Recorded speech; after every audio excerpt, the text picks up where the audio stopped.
Hello everyone. यहाँ पर हम अबेलियन ग्रुप से रिलेटेड एक क्वेश्चन देखेंगे। इससे पहले मैं और भी 2 या 3 न्यूमेरिकल इससे रिलेटेड करा चुकी हूँ, तो आप उनको भी देख सकते हैं मेरे चैनल पे जाके। Prove that the set G 0 1 2 3 4 5 is a finite abelian group.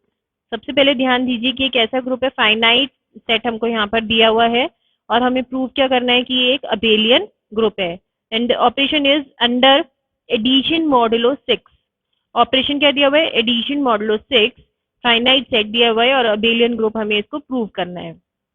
तो हमें ये पता है कि जब हम फाइनाइट सेट हमको दिया होता है एल्जेब्रिक स्ट्रक्चर, तो हम क्या करते हैं, उसको फिर सबसे पहले कॉम्पोजिशन टेबल हमको बनानी होती है सारे एलिमेंट्स को लेके। तो सबसे पहले हम एक कॉम्पोजिशन टेबल बनाएंगे और ऑपरेशन क्या यूज करेंगे? Addition modulo 6।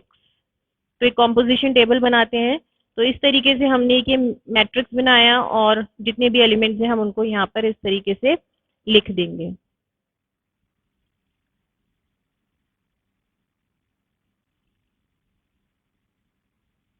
इस तरीके से हमने यहाँ पर लिख दिया और ये है एडिशन मॉडुलो 6। ठीक है, अब इसमें एक बार हम देख लेते हैं। 0 और 0 को मैं ऐड करूंगी तो मेरे को क्या मिलेगा? 0। 0 इज लेस देन 6, तो एज इट इज लिख दिया। 0 plus 1 1, 0 plus 2 2, 0 plus 3 3, 0 plus 4 4, 0 plus 5 5। एक चीज यहाँ ध्यान देनी है कि जितने भी आंसर्स आए हैं, जितनी भी रिजल्टेंट वैल्यूज आई हैं, ये सब 6 से लेस हैं। 6 से लेस है इसलिए हमने एज इट इज इनको यहाँ पे लिख दिया है। 1 plus 0 1, 1 plus 1 2, 1 plus 2 3, 1 plus 3 4, 1 plus 4 5, 1 plus 5 6। 6 जो है वो 6 के इक्वल है। तो हम क्या करेंगे, यहाँ पे 6 को डिवाइड करेंगे किससे? 6 के साथ। 6 को डिवाइड कर देंगे 6 के साथ और रिमाइंडर चेक करेंगे कितना आता है। तो रिमाइंडर हमारे को मिल जाता है 0। तो यहाँ पर आ जाएगा 0, क्योंकि ऑपरेशन क्या दिया हुआ है? मॉडुलो, एडिशन मॉडुलो 6 दिया हुआ है। तो उसी को हम यहाँ पर अप्लाई कर रहे हैं। 2 प्लस 0 कितना हो जाता है? 2। 2 plus 1 3, 2 plus 2 4, 2 plus 3 5, 2 plus 4 again 6। 6 को हम क्या लिखेंगे? 0। 2 प्लस 5 7। 7 को जब हम 6 से डिवाइड करते हैं तो रिमाइंडर कितना आता है हमारे पास? 1। नेक्स्ट 3 प्लस 0 3, 4, 3 प्लस 2 5, 3 प्लस 3 6, क्या आ जाएगा? 0। 3 प्लस 4 7, 7 की जगह क्या आ जाएगा? 1। 3 प्लस 5 8, 8 को 6 से डिवाइड करा तो रिमाइंडर आया 2, 2 लिख दिया। 4 प्लस 0 4, 4 प्लस 1 5, 4 प्लस 2 6 की जगह 0, 4 प्लस 3 7 की जगह 1, 4 प्लस 4 8 की जगह 2, 4 प्लस 5 9, 9 की जगह 3। जब 9 को 6 से डिवाइड करा तो रिमाइंडर इज 3। इसी तरीके से 5 प्लस 0 5, 5 प्लस 1 6, 0 1 2 3, 5 प्लस 5 10, 10 को 6 से डिवाइड करा रिमाइंडर इज 4। तो ये हमको एक कॉम्पोजिशन टेबल यहाँ पर इस तरीके से फाइंड हो जाता है। तो सबसे पहले जो हम चेक कराएंगे, क्योंकि यहाँ पर हम अबेलियन के लिए बात कर रहे हैं, अबेलियन ग्रुप की, तो हम यहाँ पे 5 प्रॉपर्टीज को चेक करेंगे। सबसे पहले प्रॉपर्टी हम देखेंगे क्लोजर, फिर हम देखेंगे एसोसिएटिव, फिर हम देखेंगे एग्जिस्टेंस ऑफ आइडेंटिटी एलिमेंट, फिर हम देखेंगे एग्जिस्टेंस ऑफ इनवर्स एलिमेंट और फिर हम देखेंगे कॉम्यूटेटिव लॉ। तो ये 5 प्रॉपर्टीज वन बाय वन हम यहाँ पे चेक करते हैं। अगर ये 5 प्रॉपर्टी सेटिस्फाई हो जाते हैं, इट मीन्स हमारा जो सेट हमको दिया हुआ है जी, ये एक अबेलियन ग्रुप फॉर्म करता है, अदरवाइज नहीं करता है। तो सबसे पहले हम यहाँ पर चेक करेंगे, that is closure property.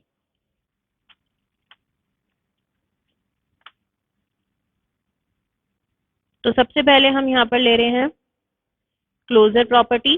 Closure property कैसे चेक होती है? अगर हमें कॉम्पोजिशन टेबल यहाँ पर दिया हुआ है तो हम देखेंगे कॉम्पोजिशन टेबल में जितने भी एलिमेंट्स आ रहे हैं, यहाँ पर ये जितने भी एलिमेंट्स हमको मिल रहे हैं टेबल में, ये सारे एलिमेंट्स वही हैं जो कि हमारे को जो क्वेश्चन में एक सेट दिया हुआ है, ये वाला जो सेट दिया हुआ है, इसी को बिलोंग करते हैं। जितने भी एलिमेंट्स यहाँ पर हैं वो सेट जी को बिलोंग करते हैं।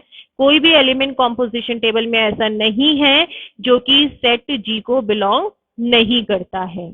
तो अगर हमें सारे एलिमेंट ऐसे मिल रहे हैं जो कि सेट जी को बिलोंग करते हैं, it means closure property is satisfied. तो इसको हम इस तरीके से लिख देंगे यहाँ पे, all the elements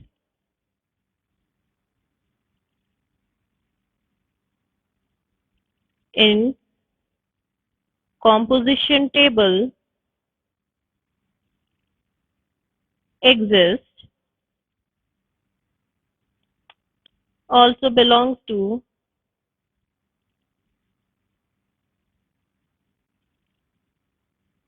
set G. So closure property is satisfied.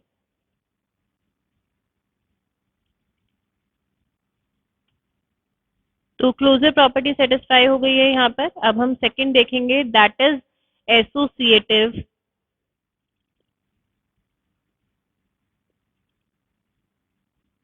Associative के लिए चेक करेंगे। तो एसोसिएटिव में क्या करेंगे हम, ये जो हमको सेट दिया हुआ है इसमें से कोई भी 3 एलिमेंट हम ले लेंगे और एसोसिएटिव लॉ अप्लाई करके देखेंगे। अगर लेफ्ट हैंड साइड और राइट हैंड साइड दोनों इक्वल आ जाते हैं, इट मीन्स एसोसिएटिव लॉ भी यहाँ पर सेटिस्फाई हो रहा है। तो मैंने यहाँ पे 0 1 2 3 एलिमेंट ले लूंगी और उस पे जो है ऑपरेशन एडिशन मॉडुलो 6 के रिगार्डिंग हम एसोसिएटिविटी फाइंड करके देखते हैं। यहाँ पर 0 प्लस एडिशन है, क्योंकि तो इसलिए एडिशन लगाया है, मॉडुलो 6 है तो यहाँ पे 6 लिख लिया है, 1 plus 2 is equals to 0 plus 1 plus 2। अब यहाँ पे देखेंगे 0 plus 2 plus 1 3, 3 is lesser than 6, so we write 3 here as it is। 0 plus 1 1, 1 is lesser than 6, so we write here 1 as it is। Then 0 plus 3 is 3, 3 is lesser than 6, so we write here 3 as it is। 1 plus 2 we get 3 and 3 is lesser than 6, so we write 3 here as it is। So we can say that left hand side is equals to right hand side, so associative law is satisfied। तो associative law जो है वो satisfied हो जाता है। अब next है हमारे पास, नेक्स्ट प्रॉपर्टी की तरफ हम मूव करते हैं, that is existence of identity element. तो यहाँ पर हम देखते हैं, इसका मतलब है कि कॉम्पोजिशन टेबल में कोई ना कोई आइडेंटिटी एलिमेंट एग्जिस्ट करना चाहिए। अगर करता है तो हम वो फाइंड करेंगे कि कौन सा एलिमेंट है वो। तो इसको चेक कर लेते हैं। यहाँ पर आइडेंटिटी एलिमेंट क्या होता है, बेसिकली कोई भी एक एलिमेंट है लाइक ए, तो मैं अगर इसमें सपोज आइडेंटिटी एलिमेंट यहाँ पर ई है, तो अगर मैं आइडेंटिटी एलिमेंट का मल्टीप्लाई ए में करूंगी तो मुझे ए ही मिलेगा। ठीक है, तो आइडेंटिटी एलिमेंट वो एलिमेंट होता है कि अगर मैं उसको किसी भी एलिमेंट में मल्टीप्लाई या ऐड कुछ भी करूं, जो ऑपरेशन हमें दिया हुआ हो, लाइक यहाँ पे मेरे को ऐड दिया हुआ है एडिशन, तो अगर मैं आइडेंटिटी एलिमेंट को ए में ऐड करूंगी तो मुझे वापस से क्या मिल जाएगा, ए ही मिल जाएगा। इस एलिमेंट में कोई भी चेंजेस नहीं होंगे, तो वो एलिमेंट क्या कहलाता है, आइडेंटिटी एलिमेंट कहलाता है। तो कॉम्पोजिशन टेबल में हम फाइंड करते हैं कि ऐसा कौन सा एलिमेंट हमको यहाँ पर मिलता है। तो जैसे यहाँ पर है 0, 0 में मैंने 0 ऐड करा तो मेरे को क्या मिला, 0। इसमें कोई भी चेंज नहीं हुआ, 0 को एज इट इज मुझे 0 ही मिल गया। नेक्स्ट क्या है मेरे पास 1, जब मैंने 1 में 0 ऐड करा तो मेरे को क्या मिला, 1 ही मिला। इसमें कोई भी चेंजेस नहीं हुए। 2 में 0 ऐड करा, 2 ही मिला। 3 को 0 ऐड करा, 3 मिला। 4 में 0 ऐड करा, 4 मिला। 5 में 0 ऐड करा, 5 मिला। कोई भी चेंजेस नहीं आ रहे हैं, एज इट इज सारे एलिमेंट्स वापस हमको यही मिल जाते हैं। तो 0 क्या हो गया यहाँ पे, आइडेंटिटी एलिमेंट हो गया। इन एलिमेंट्स के लिए, सबके लिए 0 कैसे बिहेव कर रहा है, एज एन आइडेंटिटी एलिमेंट। तो हम यहाँ पर लिख सकते हैं identity element exist, identity element E is 0।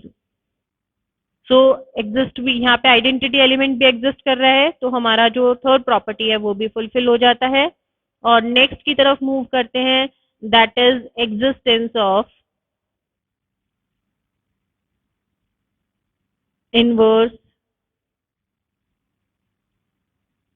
Element.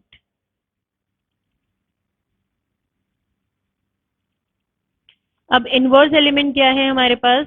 Inverse element वो एलिमेंट होते हैं कि जब मैं उनका किसी भी एलिमेंट में मल्टीप्लाई एडिशन करूं तो मेरे को क्या मिल जाए? आइडेंटिटी एलिमेंट मिल जाए। जैसे कि मेरे पास सपोज ए एक एलिमेंट है और इसमें मैंने बी को ऐड करा और मेरे को क्या मिल गया? आइडेंटिटी एलिमेंट ई मिल गया। तो बी जो है ए के लिए क्या हो जाएगा? इनवर्स एलिमेंट हो जाएगा, क्योंकि बी एक ऐसा एलिमेंट है जिसको मैंने ए में ऐड करा तो मेरे को आइडेंटिटी एलिमेंट मिला। तो B is an inverse element of A. तो इस तरीके से हम फाइंड करते हैं कॉम्पोजिशन टेबल में। तो सबसे पहले तो हमको क्या चाहिए? यहाँ पे क्या कहते हैं? इनवर्स एलिमेंट जो होता है जब हम उसको ऐड करते हैं तो क्या मिलता है? आइडेंटिटी एलिमेंट मिलता है। तो सबसे पहले हम आइडेंटिटी एलिमेंट यहाँ पर देख लेते हैं, मार्क कर लेते हैं टेबल में। तो अभी हमने फाइंड करा कि आइडेंटिटी एलिमेंट जो है वो जीरो है।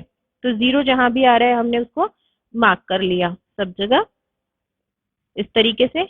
अब देखो यहाँ पे जब मैं जीरो में जीरो को ऐड करती हूँ तो मुझे आइडेंटिटी एलिमेंट मिलता है। वन में फाइव को ऐड करती हूँ तो मेरे को आइडेंटिटी एलिमेंट मिलता है। टू में फोर को ऐड करती हूँ तो आइडेंटिटी एलिमेंट मिलता है। थ्री को थ्री में ऐड करती हूँ तो आइडेंटिटी एलिमेंट मिलता है।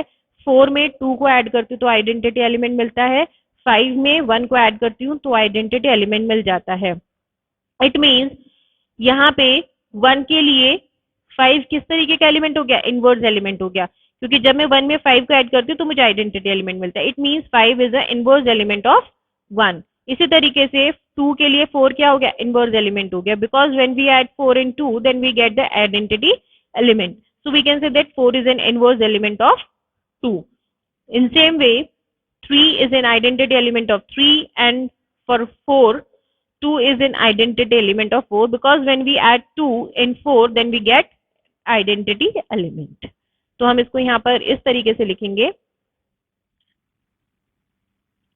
inverse element exists, the inverse of 4, 5 are जो भी है। जैसे जीरो का इनवर्स क्या है? जीरो है। वन का इनवर्स क्या है हमारे पास? वन का इनवर्स है फाइव, और टू का इनवर्स है फोर, थ्री का इनवर्स है थ्री, फोर का इनवर्स है टू, और फाइव का इनवर्स है वन रेस्पेक्टिवली।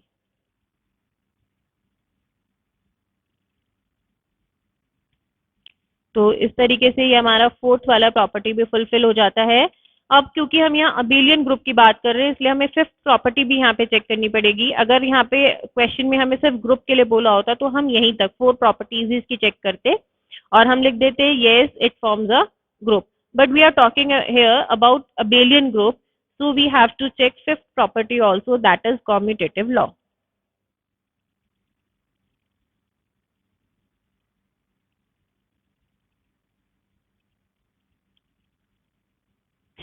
इन कॉम्यूटेटिव लॉ क्या कहता है कि लाइक मैं ए प्लस बी करूं या बी प्लस ए करूं, ठीक है, दोनों क्या होने चाहिए? सेम होने चाहिए। अगर ऐसा है तो इट मीन कॉम्यूटेटिव लॉ जो है यहाँ पे सेटिस्फाइड होता है। तो मैं क्या करूंगी, यहाँ से जो हमको ये सेट में एलिमेंट्स दिए हुए हैं इनमें से कोई भी दो एलिमेंट उठा लूंगी और उनके लिए कॉम्यूटेटिव चेक करूंगी। तो लाइक मैंने वन और टू ये दो एलिमेंट्स यहाँ पर ले लिए और ऑपरेशन क्या दिया हुआ है हमें? Addition modulo six.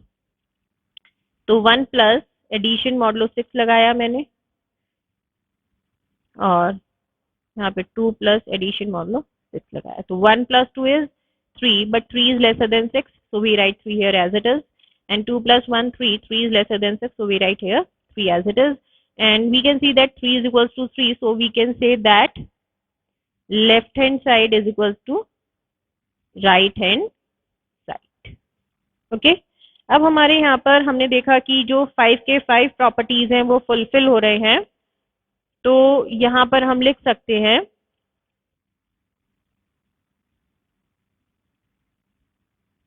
yes it forms an abelian group. Yes it forms an abelian group, hence proved। यही हमको प्रूव करना था।